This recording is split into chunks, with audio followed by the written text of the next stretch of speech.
Il ne reste plus rien. Mais on a survécu, on est très fort et puissant.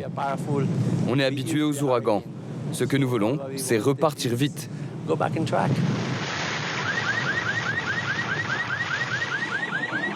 Repartir après Irma. Le cyclone de catégorie 5, le pire jamais enregistré dans la région, balaye les petites Antilles.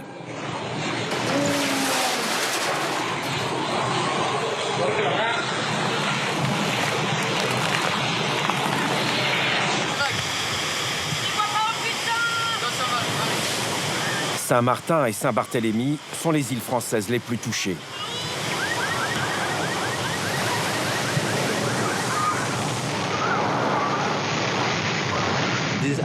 C'est notre vie. On doit s'adapter à la nature et pas le contraire.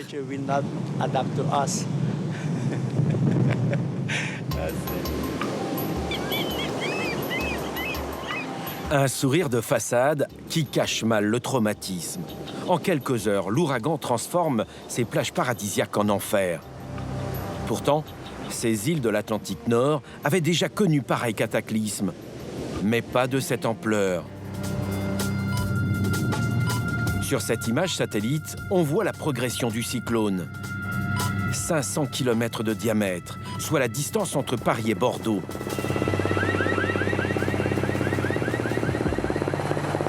Partout, les dégâts sont considérables. Que si on a un cyclone de la violence d'Irma tous les ans, là, il faudra revoir la copie. Pour le moment, l'heure est à la reconstruction.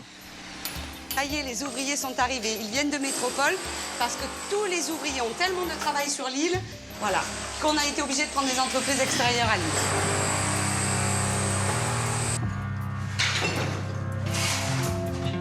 Une saison blanche pour le tourisme local.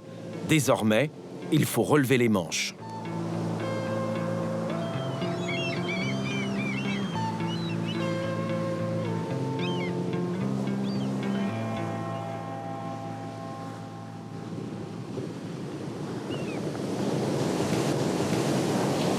À plus de 6300 km de Paris, l'île de Saint-Martin.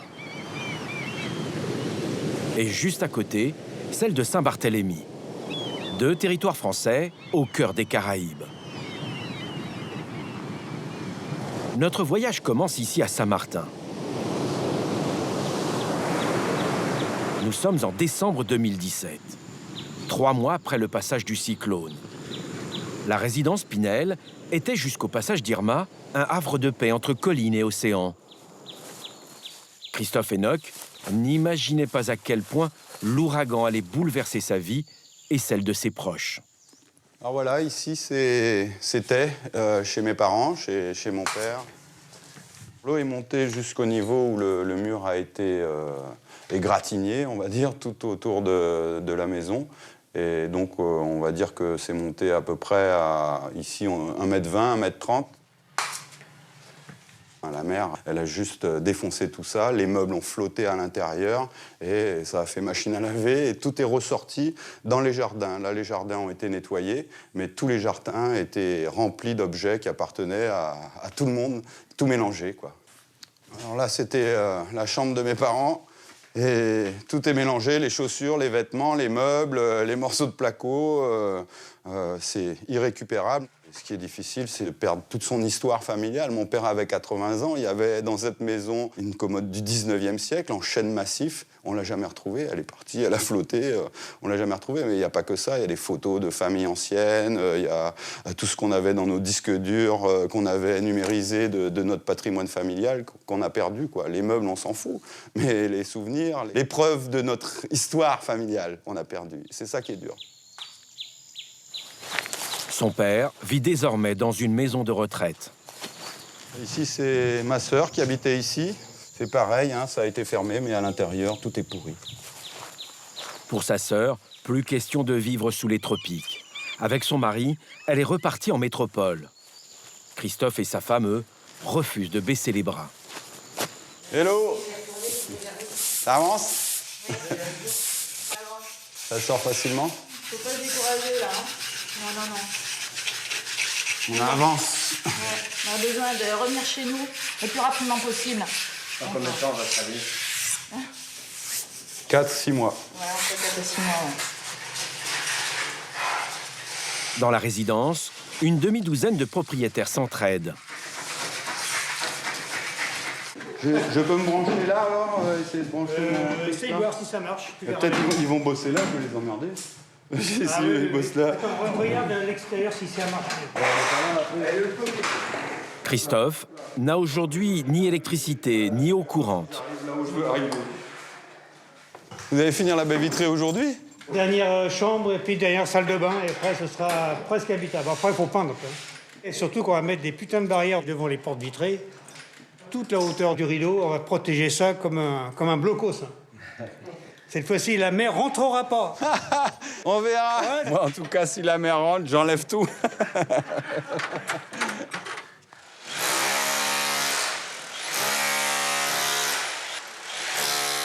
Quand j'ai vu le vent qui commençait à faire bouger mon volet anticyclonique et que l'eau suintait sous ma baie vitrée, je me suis réfugié dans cette petite pièce parce que c'est le seul endroit dans la maison où il y avait un toit en béton. Et j'avais peur, principalement, je ne pensais même pas que la mer monterait si haut, mais que le toit puisse s'envoler. Donc là, au moins, j'étais à l'abri. Mais l'eau est rentrée à l'intérieur et j'ai dû rouvrir ma porte qui était fermée avec contreplaqué avec marteau et burin. Ça m'a pris 45 minutes pour sortir et je me suis réfugié dans l'escalier en haut.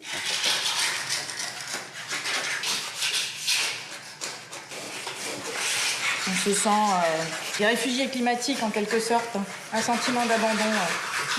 Ouais.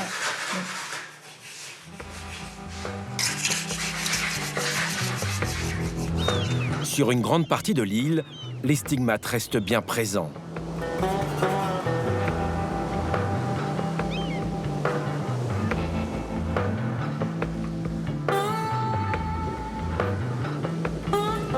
À l'image de ce cimetière de bateaux, des yachts, des voiliers témoins d'un passé fastueux. Ces années 80 qui vont voir les projets immobiliers se multiplier. La main-d'œuvre arrive d'Haïti, de République dominicaine ou de Guadeloupe. Les nouveaux venus s'installent ici, à Sandy Ground, un quartier où la plupart des maisons sont construites sans permis. Ces tôles abandonnées montrent aussi que les habitations étaient faites de briques et de broc. Aucune construction précaire n'a résisté. Regardez-moi la situation de la maison. Depuis 30 ans que je suis ici, hein, ça dure déjà 4 mois, il n'y a rien qui se passe, il n'y a personne qui vient te voir, ils disent rien. Alors on est là, on attend, on ne sait pas quand est-ce que ça va arriver.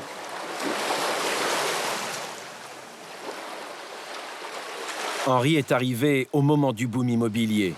Il est guadeloupéen. Moi, je fais 2 semaines, je dormais dans ma voiture parce qu'il n'y avait aucun endroit pour aller. C'est dur. Avant, il y avait des cyclones. Moi, je reste dans ma maison, il n'y a rien qui se passait. Mais maintenant, il faut faire très attention. La mer, ça monte. Et puis les bateaux, ils viennent sur les maisons, ils cassent des maisons. Alors. D'autres villas en première ligne ne résisteront pas à une prochaine tempête. En revanche, la maison de la voisine d'Henri a eu un peu plus de chance.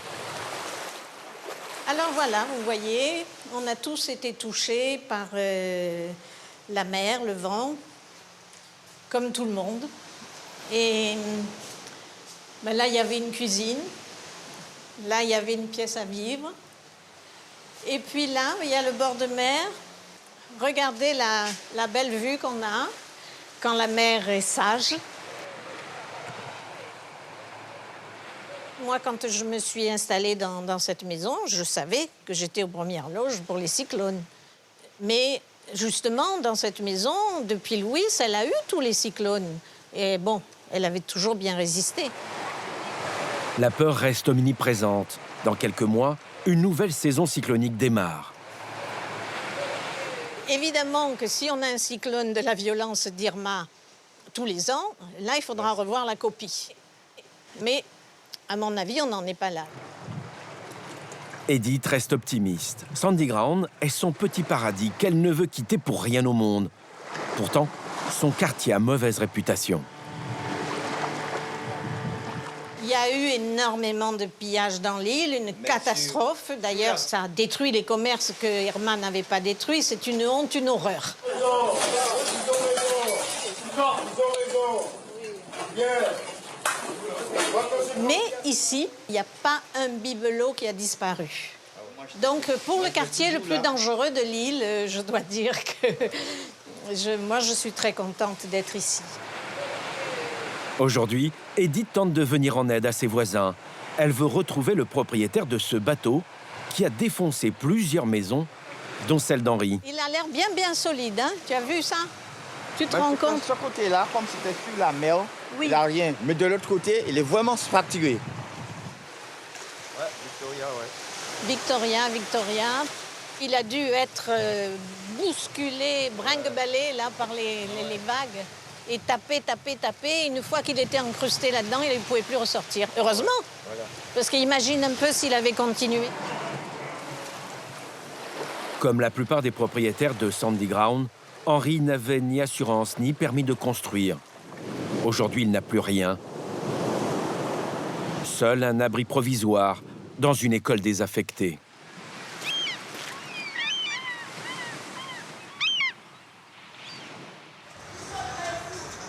Alors, c'est cette chambre-là que je t'avais dit, le numéro 2. C'est où j'habite avec ma femme. Et ça fait à peu près 3 mois. On ne sait pas combien de temps on va rester, je ne sais pas, mais on est dans la galère, mais on tient quand même. Depuis qu'ils sont hébergés ici, aucun élu n'est venu les rencontrer. C'est dur parce que forcément, on n'a pas le confort qu'on avait chez nous. Mais après, on s'adapte. Et vous pensez rester ici longtemps? On ne sait pas. Il n'y a pas d'officiels qui sont venus nous dire pour combien de temps on est là. On ne sait pas. Et vous passez votre bac cette année? Oui, je passe mon bac en juin. Conditions difficiles, non?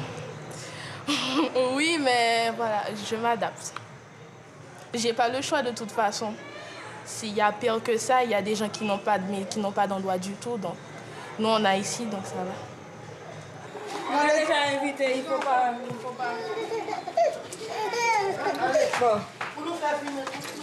Bonsoir. Avec les enfants, là, on est une famille de 4. De ce côté-ci, on est une famille de 3. Et de l'autre côté, une famille de 3. Avant, on vivait avec 16 personnes dans la salle. Donc, ici, on vit dans une situation précaire. On est au moins une centaine de personnes. On ne sait pas quoi faire. On est déjà invité, il faut pas. Sur l'île, plusieurs centaines de personnes sont toujours sans abri. Face à cette situation, le gouvernement a nommé un préfet pour faciliter l'aide aux populations. Philippe Gustin est chargé de la reconstruction.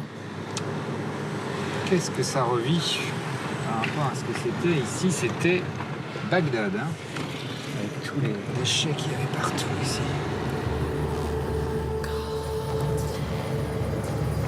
Il est arrivé ici quelques jours après Irma. Voici ce qu'il découvre.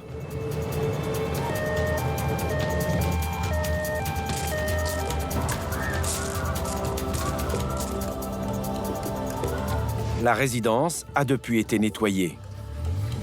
J'ai l'impression d'habiter ici. Je suis tellement venu à la baie orientale.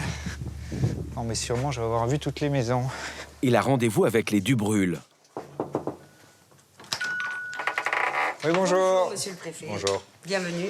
Allez, montrez-moi. Je vous en prie. Alors, je vous présente ma chambre. Une famille qui n'en peut plus d'attendre d'être indemnisée par son assurance. Alors, votre imbroglio assurantiel, c'est quoi? Alors, nous sommes propriétaires, donc nous avons une assurance personnelle. On a trouvé un entrepreneur qui est capable de travailler tout de suite. Qui nous a fait un devis correct. Qui nous a fait un devis correct et qui a l'air d'être tout à fait dans les prix de ce qui se pratique au niveau assurance, donc les assurances. Vous avez quand même vu votre expert d'assurance? Oui. Il a vu les devis? Il m'a dit, moi je signe. Et 3 mois après, vous avez toujours pas 3 mois après, toujours rien. Ouais. Et vous êtes prêt à aller jusqu'où pour obtenir... Oh, faut pas lui poser cette question-là. Vous voulez que je vous réponde franchement? Non. Là, je leur laisse encore une semaine. Je prends 1 litre d'essence, un briquet, et je me le fais. Ouais, voilà, donc non, Si faut je pas lui pars poser avec la un chèque, question. je me le fais. Non, Moi, non, ma fille, c'est toute ma vie. Il y a beaucoup de familles comme ça, désemparées. Heureusement, il y en a de moins en moins, mais c'est une famille, c'est déjà de trop, quoi. Si les Dubrulle sont assurés, ce n'est pas le cas de près de 60% des habitants sur l'île. En France, assurer sa maison n'est pas une obligation, un comble dans un territoire aussi vulnérable que Saint-Martin. Vous ne pouvez pas non plus ne pas être assuré pour une maison qui a une valeur, hein, alors que vous assurez votre voiture, parfois tout risque. Et après, un cyclone arrive et tout d'un coup, vous dites c'est à l'État de payer. Non, là, je suis pas d'accord. Non, là, c'est pas acceptable. Surtout quand on est ici, sur une île où on connaît les risques.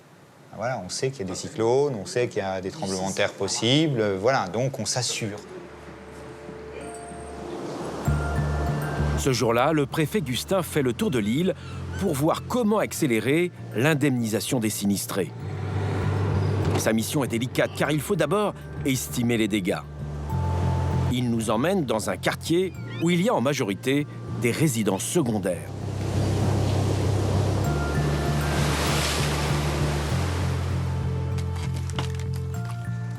Là, on est bon. Allez, on y va. Ça a bien morflé ici. On peut le comprendre vu l'emplacement, parce que là, ils étaient vraiment aux premières loges. Déjà, en termes environnemental, on est dans la zone des 50 pages géométriques et même plus des 50 pages géométriques, parce que là, on est, là pour le coup, les pieds dans l'eau.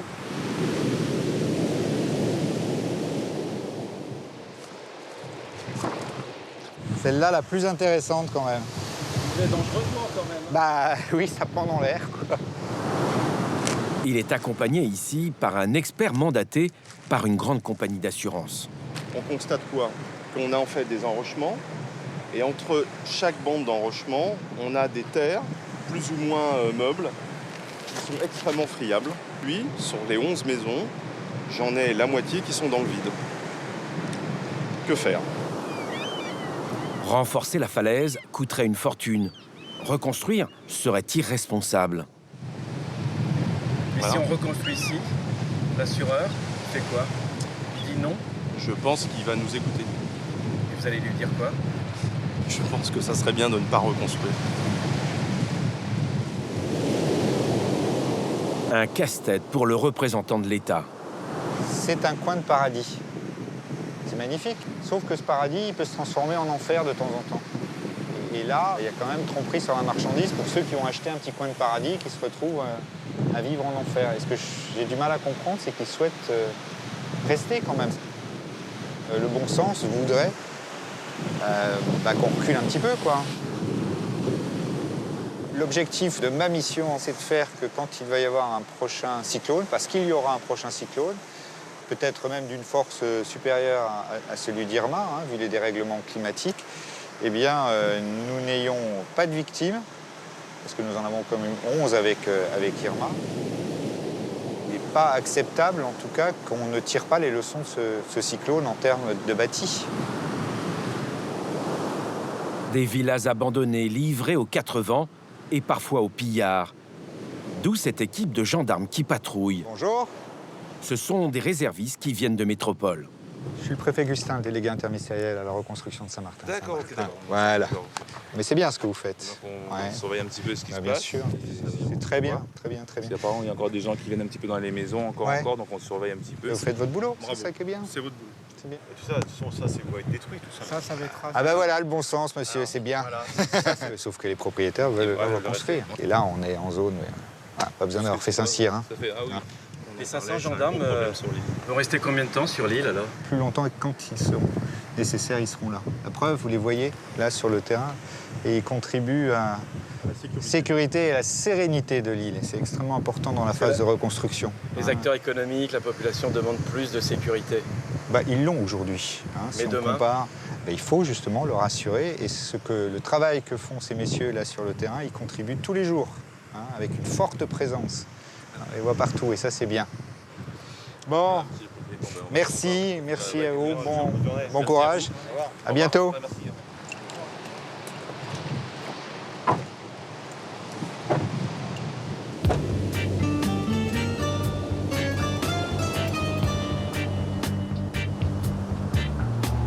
À moins de 30 km de là, l'île de Saint-Barthélemy.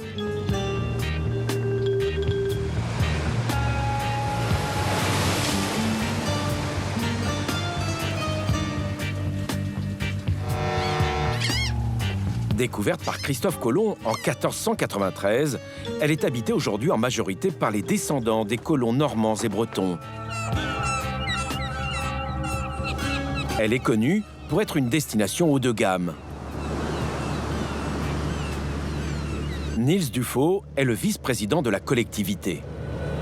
En charge de la promotion de l'île, il n'imaginait pas vivre un tel cauchemar. On a eu un cyclone tout à fait hors norme. On n'a jamais vu ça dans l'histoire de l'Atlantique. Un cyclone a touché terre avec une telle puissance. Si on suit la Météo France, c'est très précis, c'est donc vent soutenu à 300 et quelques km/h, donc permanent, rafale à 360 km/h, donc ça veut dire que quand Météo France dit qu'il y a une rafale à 360 km/h, c'est qu'il y en a une au moins de cette puissance-là toutes les 3 minutes. Comme sur l'île de Saint-Martin, des vents d'une grande violence qui emportent tout sur leur passage.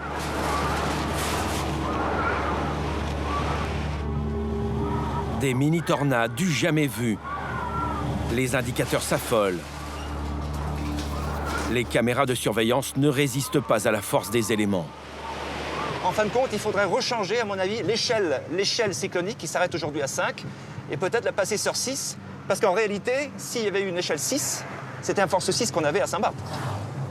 Donc il n'y a pas le choix, il faut aller vite, se concentrer, il faut une grande solidarité entre chacun. Et heureusement, c'est ce qu'il y a à Saint-Barth. La solidarité entre tous, ça fait que nous avons pu remettre l'île d'aplomb assez rapidement. Mais il y a encore beaucoup de boulot à faire. Depuis les années 80, l'île dispose de travailleurs très compétents dans le domaine du BTP.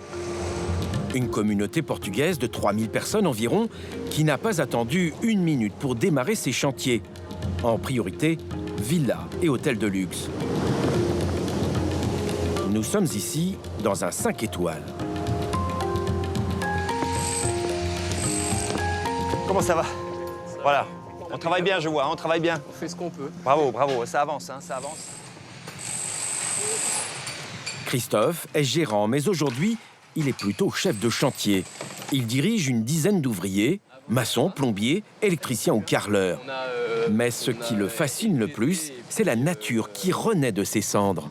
C'est incroyable, la végétation, nous, c'est ce qui nous a le plus impressionné, en fait. C'est que si rapidement, autant de verdure qui reprend, les bougainvilliers et tout, on dirait que c'est même plus fort qu'avant.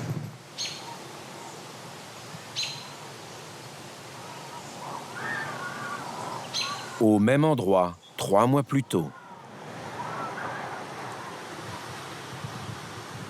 On vit dans un environnement difficile, on sait que c'est une région cyclonique et on a décidé c'est un challenge d'y faire face régulièrement. C'est aussi la fierté de l'île. Ouais. C'est de se dire que tout ce qu'on accomplit, on l'accomplit par une coopération générale de tout le monde. Il y a eu un élan de solidarité qui a été phénoménal.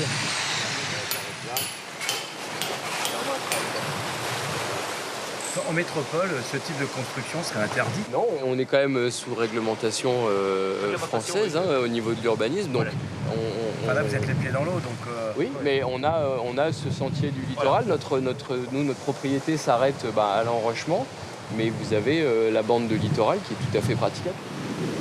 À Saint-Barthélemy, les hôtels et les restaurants sont les seuls autorisés à occuper le domaine maritime, à condition que leur demande soit validée par les autorités locales.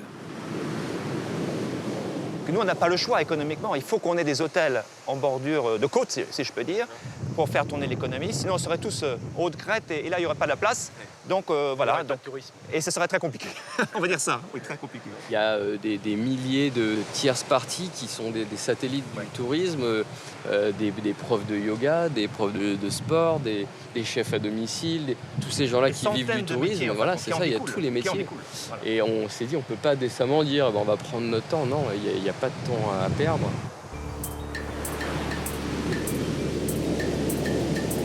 Relancer l'économie au plus vite, c'est le défi que doivent relever tous les acteurs locaux. Ici, personne ne veut manquer la prochaine saison touristique. Mais encore faut-il accueillir dans les meilleures conditions les clients qui fréquentent ce caillou du bout du monde.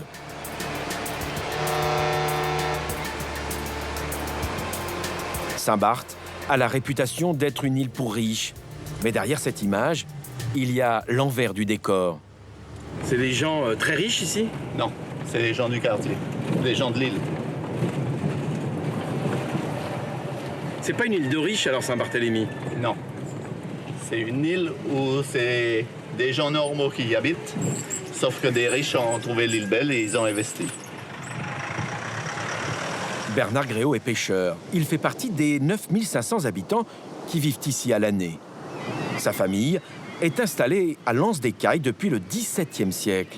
Elle possède plusieurs propriétés qu'elle loue à saisonniers. 8 maisons ont été ravagées.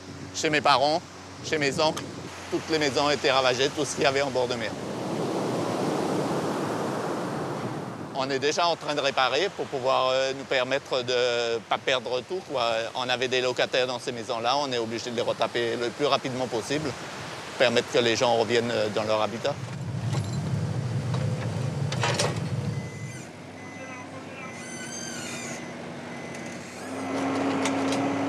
Si on ne reloge pas les gens, qui c'est qui va faire les saisons dans les hôtels, les restaurants, tout ça?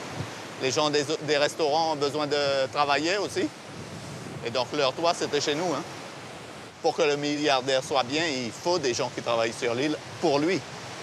S'il n'y a personne pour travailler, il ne viendra pas sur l'île.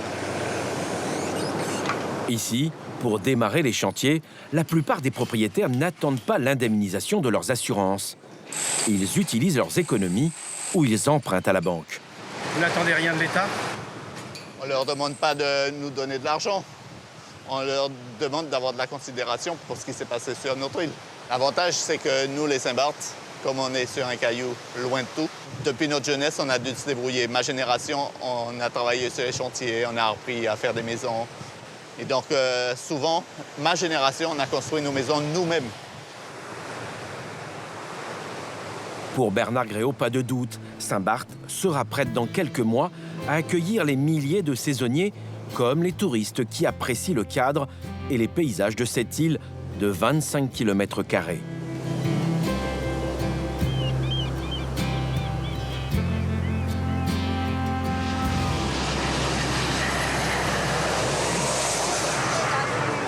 Mai 2018, nous sommes de retour à Saint-Martin, l'île voisine. Bien plus grande avec ses 87 km². Une île divisée en deux avec une partie hollandaise et une autre française.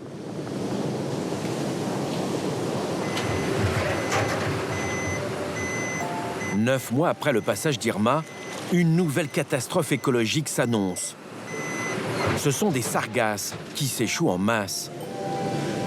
Ces algues brunes qui sont toxiques pour l'homme, la faune, la flore et pour le tourisme. Aujourd'hui, les autorités tentent de nettoyer les bords de mer. Un travail de longue haleine comme la reconstruction de l'île. Une relance, mais pas à n'importe quel prix.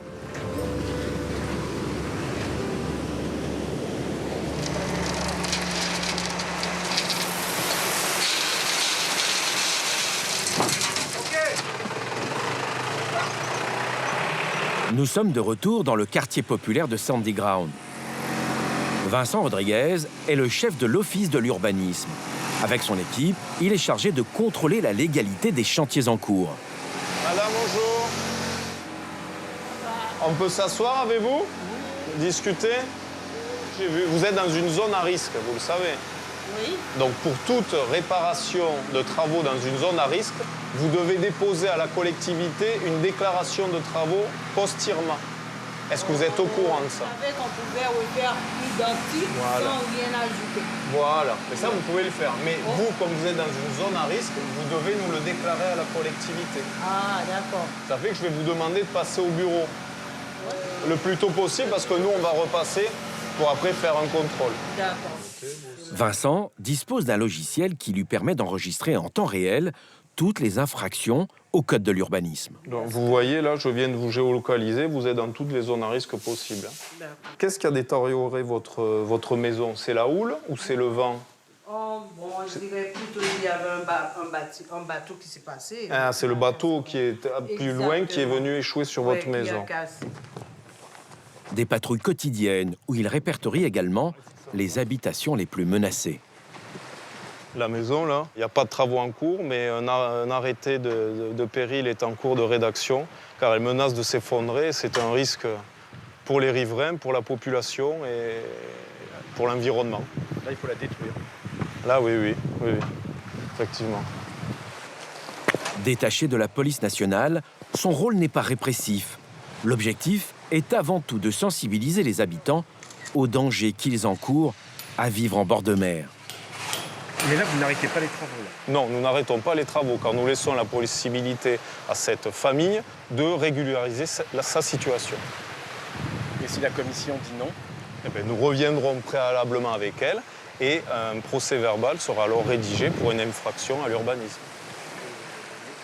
Avant le passage d'Irma, le quartier était réputé pour se développer de manière un peu anarchique. Bon, messieurs, bon courage. La collectivité locale qui gère les permis de construire ne veut plus laisser faire ce type de pratique. Toujours à l'affût, Vincent ne laisse rien passer.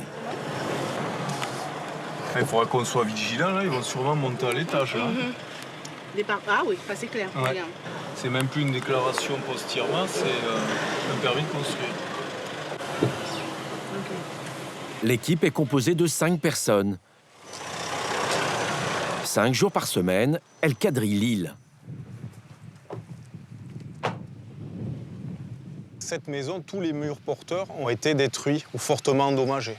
Donc ce ne seront pas des travaux de réparation, mais de reconstruction. Et ils seront autorisés à reconstruire? Si c'est une maison individuelle, non.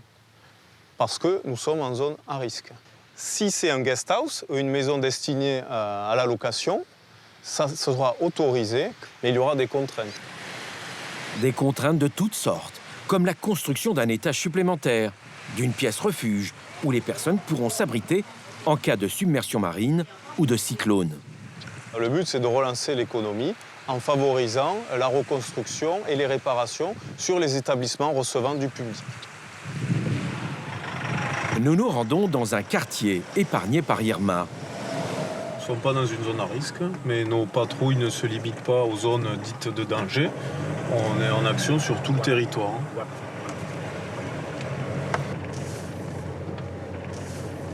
Allez, je suis géolocalisé, on peut y aller. Ici, un habitant profite de la situation pour construire sans permis. Ils vont faire une maison, carrément. À Saint-Martin, on pouvait construire sans permis avant. Bien sûr que non. Il n'y a jamais de question de construire sans permis. On m'a dit que c'était un peu le sport national. Ah, mais... Plus maintenant. Plus maintenant. Ça a changé. Ah, ça a changé, surtout après Irma. On va essayer de faire le tour.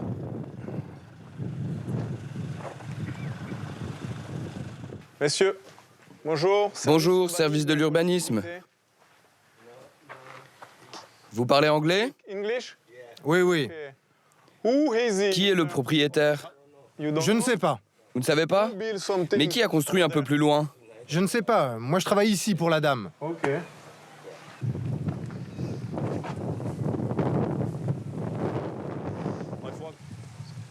Un gros truc, hein. Il y a plusieurs pièces, hein, là. 4 chambres à coucher, on dirait. 1, 2, 3, 4. Salon, cuisine, ouais. Il y a des gens qui profitent d'Irma, finalement. Ah ben oui.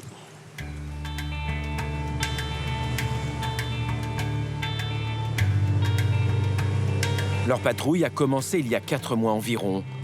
Au gré de leur déplacement, il est facile de se rendre compte que l'île est loin d'avoir retrouvé son profil d'antan. Que ce soit dans les quartiers populaires ou plus résidentiels, les chantiers traînent. À Baie-Rouge ou aux Terres Basses, les propriétés ont moins souffert qu'ailleurs. La villa de Donald Trump, le président américain, reste en vente. Mais après Irma, le prix a chuté. Pas de passe-droit. Ah non, pas de passe-droit, non. On est compétent sur toute l'île et nous patrouillons sur toute l'île. Même vous allez contrôler la villa du président américain Donald Trump? Ah oui, on s'est arrêté plusieurs fois. On a pris attache avec les employés qui y travaillent, mais comme ces travaux sont des travaux de réparation, sa villa n'est pas en zone à risque, ces travaux ne sont pas soumis à déclaration. Là, on est actuellement au quartier de la baie orientale, un fleuron du tourisme sur l'île, un des quartiers les plus touristiques. Vous pouvez voir que des permis de construire ont été délivrés afin de la reconstruction de restaurants de plage. Ce ne sont pas des locaux à sommeil, Ce sont des établissements recevant du public et il fallait pour la reconstruction qu'ils déposent un permis de construire qui a été validé. Et là, on peut voir que tout est affiché, les travaux sont sécurisés, tout se passe normalement. Des constructions plus adaptées au lieu, structures amovibles qui, en cas de cyclone, pourront être démontées. Seules les cuisines sont bâties sur de solides fondations. À la baie orientale, lentement mais sûrement, la vie reprend son cours sur les plages, préservées par les algues brunes. On dirait que ça revit ici, hein? Oui, tous les restaurants ont réouvert. On peut boire un petit coup, on peut manger de bons petits plats. Voilà, la vie reprend. Nous avons des touristes qui reviennent. Par solidarité, je pense, qui sont beaucoup touchés par ce qui nous est arrivé et ils sont là pour essayer de faire reprendre l'économie. Lorsque nous avions rencontré Anne, il y a 6 mois, elle était un peu lassée par les assurances qui tardaient à indemniser les sinistrés. Vous rentrez chez les gens comme ça? Je passe par ici parce que c'est plus rapide pour aller chez moi. Et en effet, c'est toujours pas réparé. Donc on passe encore à travers les murs.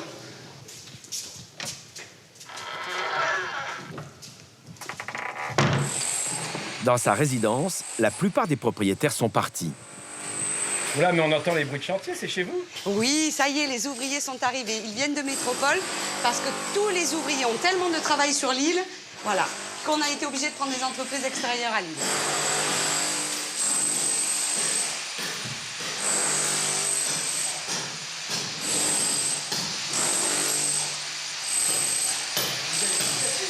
Oui, on est obligé. Mais c'est pour reconstruire.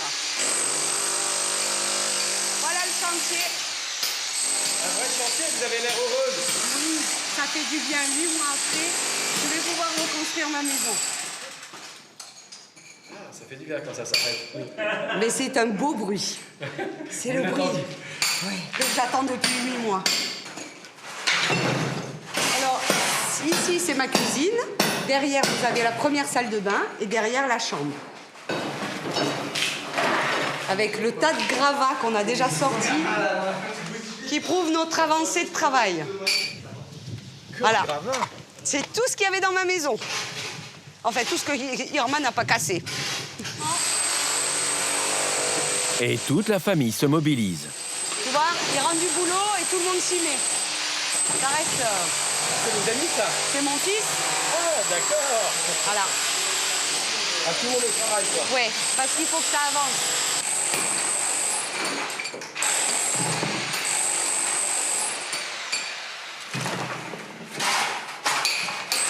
Ma vie tient là-dedans, c'est tout ce qui me reste. Tout est là. Et vous n'avez pas peur d'un nouvel Irma?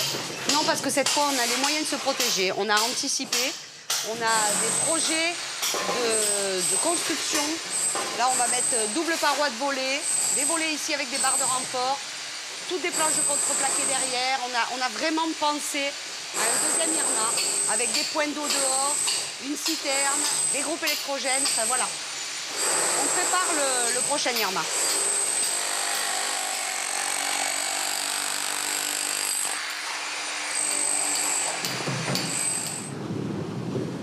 Anne n'est pas la seule à retrouver le sourire. Un peu plus loin, Christophe Enoch semble heureux. Nous sommes dimanche, il bricole dans son jardin. Là, je suis en train de construire un poulailler. Parce qu'après le cyclone, on a une amie qui nous a donné 2 poules pondeuses. Et elles font chacune un œuf par jour. Et elles étaient en pension chez ma maman, où on était logés jusqu'à maintenant, à Oysterpond. Et on va bientôt aller les chercher. Et on aura nos œufs tous les jours à la maison. Ouais, mais t'inquiète pas. Ah non, ça, on le démonte. Hein. S'il y a un cyclone, on démonte la toiture, on l'enlève. Hein. Ça, c'est obligatoire. C'est du précaire. En même temps, un poulailler, faire des poulaillers anticycloniques, il faudrait quand même pas exagérer. Hein. Il y a 4 mois, il est allé en métropole acheter des matériaux et des meubles. À l'intérieur, on n'a pas encore terminé, on a pas mal de finitions à faire. On a beaucoup mis la main nous-mêmes aux travaux. Et les artisans ont pratiquement terminé. Il y a les électriciens qui doivent repasser, le plombier pour des bricoles, mais tout le reste, on va le faire nous-mêmes. Ah oui, on a refait le carrelage, l'électricité, la plomberie, on a meublé, on a remis des canapés, les cuisines sont encore en cours de construction. C'est le même arrangement que comme on était avant, hein. Il y avait les bureaux et les meubles à peu près aux mêmes endroits. Et puis ici, c'était la chambre des enfants qu'on a un peu modifiée puisqu'on l'a transformée en un studio un peu plus grand, une petite cuisine indépendante parce qu'ils sont grands maintenant. Tous les murs en placo ont été remplacés par des murs solides. C'est du béton solide. Et puis, dans notre chambre, on a construit un abri anticyclonique, comme ça se faisait autrefois. Et ici, donc, se trouve notre salle de bain, qui servira d'abri à toute la famille en cas de problème, avec au plafond du béton. Ici aussi, du béton. Partout, les parois sont en béton. Donc si la couverture, la charpente s'envolait, on pourrait s'abriter ici. On a encore du boulot pour que ça ressemble à quelque chose, mais là, on a beaucoup plus d'énergie qu'on en avait avant. Ouais. Maintenant qu'on est chez nous, on est content. Très content. Il y a de quoi. Ouais. On était déterminés à revenir, on est revenus.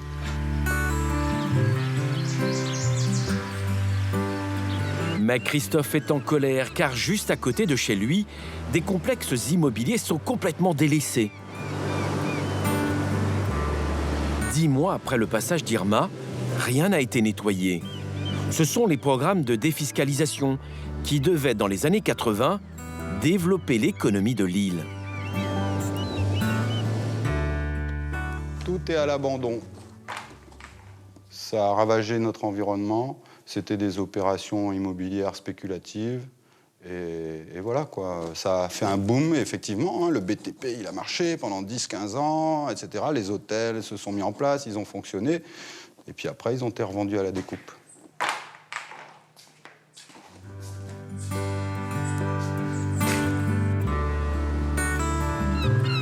Un peu partout, des maisons, des appartements abandonnés.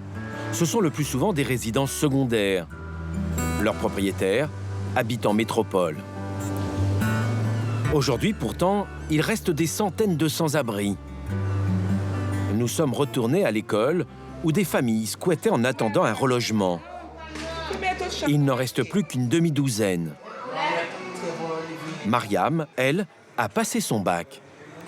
Quant à Henri, que nous avions rencontré il y a 7 mois, il serait reparti dans son ancienne maison. À Sandy Ground. C'est Edith, la voisine d'Henri, qui nous accueille. Bon, allez, on va voir si Henri est là. Henri! Henri? Henri pas là. Henri est pas là? Il est sorti. Il est sorti. Alors, à plus tard. Ils sont là depuis Noël, ils se sont installés, ils campent, ils attendent. Déjà, ils habitent là. Voilà, après... En réalité, Henri est amer. Il ne veut plus parler de sa situation qui n'évolue pas. Edith le soutient comme elle peut. De toute façon, elle n'a pas l'intention de quitter le quartier. Alors, nous voilà à l'abri du vent, de la pluie. Mais pas à l'abri d'un prochain cyclone. Non, évidemment pas. Ça, c'est le gros souci. Mais on croise tous les doigts, hein. De toute façon, quand j'ai choisi de m'installer ici, j'avais parfaitement conscience du risque cyclonique, qui de toute façon, on a ailleurs aussi. Edith a eu le coup de foudre pour cet endroit. Là, j'ai regardé la mer. J'ai dit, c'est magnifique, plus beau, ça n'existe pas. Il y a le risque cyclonique. Alors, moi, pour rester ici, je trouve qu'il y a quelque chose qu'il faudrait faire. Il faudrait signer une lettre, reconnaître qu'on a parfaitement conscience des dangers que présente cet endroit et que c'est un choix de notre part, un choix lucide et un choix calculé. C'est un risque comme un autre, hein. Et si on vous demande de quitter cette maison définitivement? Ah ben non. Non, ça, enfin non. Si on est exproprié, Mais il n'y a pas de raison, il n'y a pas de raison. Qu'est-ce que c'est cette discrimination géographique, là? Parce qu'on est au bord de l'eau, on va nous enlever. Si vous croyez qu'au centre, en plein milieu de l'île, les dégâts, ils ont été pires que chez moi. Dans un mois, la saison cyclonique commence. Pour tous ceux qui ont connu la violence d'Irma, qui a fait 11 victimes, ce sont 5 mois sous tension. Pour le président de la collectivité, Daniel Gibbs, il faut absolument une loi pour évacuer, de gré ou de force, la population en cas de danger. Moi, je demande à ce que nous puissions légiférer pour permettre dans nos zones, les outre-mer en général, où nous faisons face à ce type d'intempéries, que nous permettions aux maires, aux présidents de collectivités, aux préfets ou sous-préfets en fonction des collectivités, de déclencher des évacuations qui soient suivies des faits. Face aux fléaux cycloniques et sismiques, Saint-Martin n'a guère de parade. Elle doit s'adapter et reconstruire des abris plus nombreux. Une course contre la montre, où l'île voisine de Saint-Barthélemy paraît mieux préparée. Ce jour-là, petite effervescence sur le port. Un attroupement pour accueillir les derniers coureurs de la Transat en double. Un symbole du retour à la normale de cette petite île des Antilles.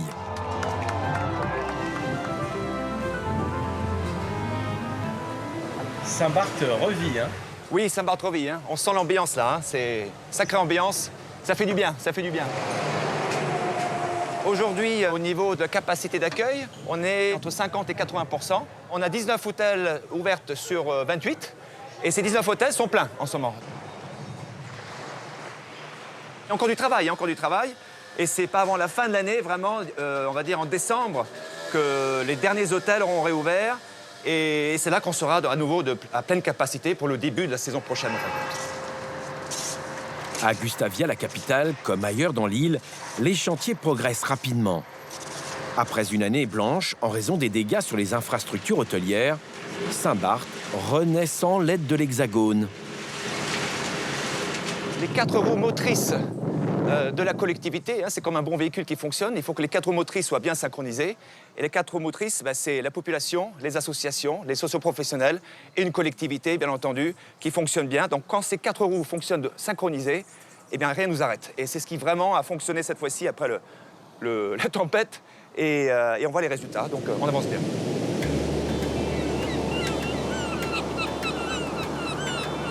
À la baie des Flamands, on travaille d'arrache-pied pour relancer l'activité économique, avec cette fois-ci des structures pour limiter les dégâts, comme ce mur anti-houle.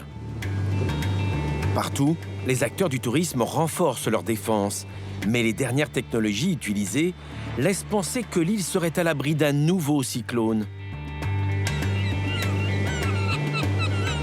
Un petit tour dans l'île montre qu'à certains endroits, les villas restent vulnérables.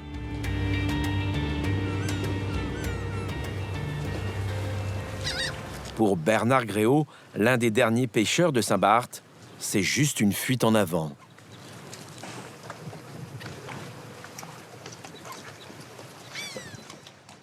Mon dicton, c'est « on a un peu vendu notre âme au diable ».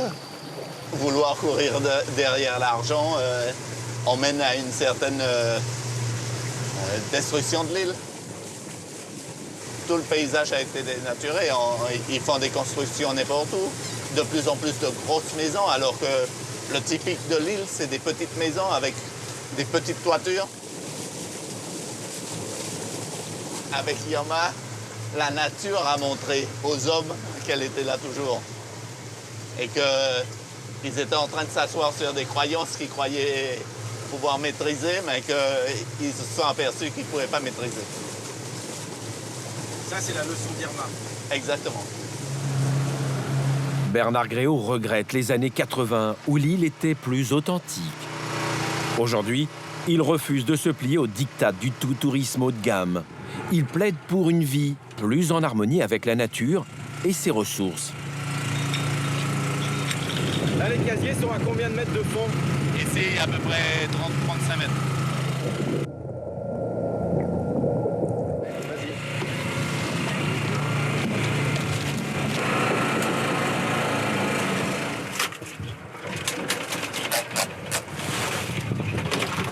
on vit bien. On arrive à payer nos dettes, c'est ce qui compte. Gagner de l'argent. Certains qui font la pêche toute la journée, 24 sur 24. Mais moi, j'ai décidé de pêcher autrement, avec moins de casier. Et pour me permettre d'avoir du temps pour ma famille et pour faire des choses chez moi.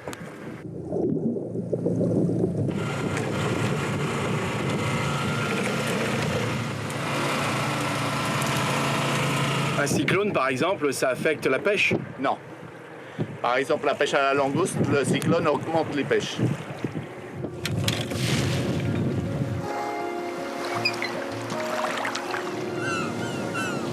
Un paradoxe? Pas vraiment. La nature est capable du pire comme du meilleur. Mais avec le bouleversement du climat, Saint-Barthélemy et Saint-Martin vont devoir s'adapter à des fléaux plus récurrents. Difficile dans ces conditions de développer le tourisme à tout prix, car la nature ici comme ailleurs a toujours le dernier mot.